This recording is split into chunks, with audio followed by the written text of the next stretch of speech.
You have a caravan of over 1,000 individuals going through Mexico with the assumption that they're going to come to the United States and then seek asylum. We need the Mexican government to do more, but also there are legal loopholes in the United States from catch and release and other policies that the Democrats aren't willing to work with this administration and Republicans in Congress to fix. So we need more border security. We need to close the legal loopholes. Right. And the president actually is being compassionate and wants to deal with the DACA population humanely, wants a legal program in place that gives them, a permanent solution. And so the president has shown leadership, but it takes two to tango, and Democrats have been totally unwilling to work with us on this issue. They've just been on the sidelines playing politics from day one.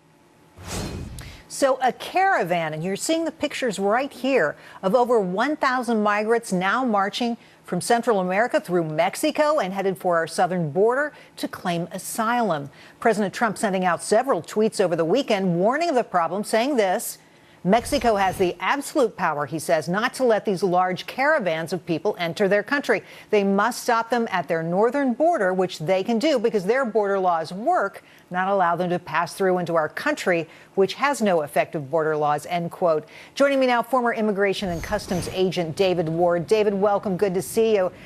What is Mexico doing here? Great to have you. Is Mexico not doing enough to stop them? Don't we help fund the border control there? Listen, Mexico has a strong border down there. They have a fence stronger than the one the United States has. People have to understand the United States has the strongest military in the world. We are a free country and all. But one thing that people will take advantage is our Achilles heel, which is our border and our immigration laws. These people are exploiting the open border of the United States, coming into the United States with people who we don't know who they are. This is all being orchestrated by various special interest groups, including the narco traffickers of Mexico. A lot of these so-called kids that are coming in are teens. They're between 12 and 17, 18 years old. A lot of them are sicarios. Those are assassins that the cartels use to come into the United States to further the drug trade in this country.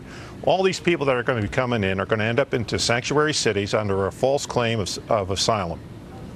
It's shocking to see those pictures, and certainly I think everybody's talking about this story today. But I want you to respond to something else that President tweeted. Listen to this. DACA is dead because the Democrats didn't care or act, and now everyone wants to get onto the DACA bandwagon.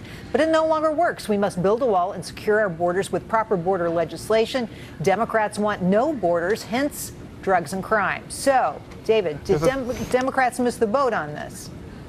The Democrats missed the boat back. Yeah, the Democrats missed the boat back in 9/11 of 2001 when foreign nationals came into this country and incinerated 3,000 people, and that has continued to this day by other illegal aliens that are in this country. It is the weak link. It's what's being exploited in this country. It's the sanctuary cities that house and harbor these people that have been doing harm to the rest of this country.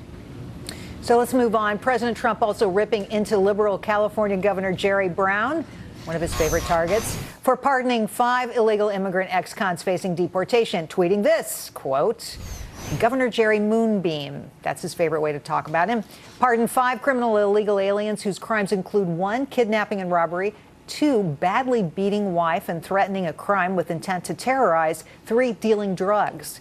Is this really what the great people of California want? And apparently Jerry Brown thinks these valedictorians of criminal enterprise are what he wants as citizens in his state. He doesn't understand the supremacy clause. He can go ahead and pardon these illegal aliens, but they are still subject to deportation, and I would hope, and I'm sure ICE will get a hold of these guys and deport them. Such an interesting, like butting of heads between the state and the federal agencies. Angel Dad, though, listen to this question. Jamil Shah Sr., whose teenage son was killed by an illegal alien, responding, saying Governor Brown is putting illegals ahead of Americans. Listen to this.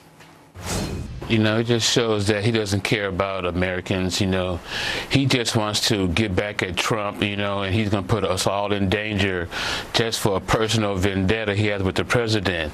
If he was voted for everybody. I mean, I didn't vote for him, but he's still supposed to take care of American citizens, or especially California. But he loves illegal aliens, Becerra, Kamala Harris, all of them. They just love illegal aliens, and they're willing to put Americans in danger just for some votes. So, David, what do you make of this and his comments? Is it going too far? What do you make of it? Here's a dad that lost his son to an illegal alien, like so many hundreds and thousands of parents around this country who have lost members of their family to illegal aliens. These people, like Jerry Brown, have set up these sanctuary states and cities around the country harboring these people who only endanger other American citizens. In fact, the sanctuary cities, the only thing they do is protect the other criminal aliens within that confines. It doesn't do anything for American citizens. It only protects foreign nationals, and it needs to stop. This country comes first. Our citizens come first, and these politicians need to get that into their heads, that it's the citizens of this country that put them in the power, and they need to start protecting the citizens of this country, not foreign nationals here illegally. David Ward, thank you for coming on the show tonight. Great to have you here.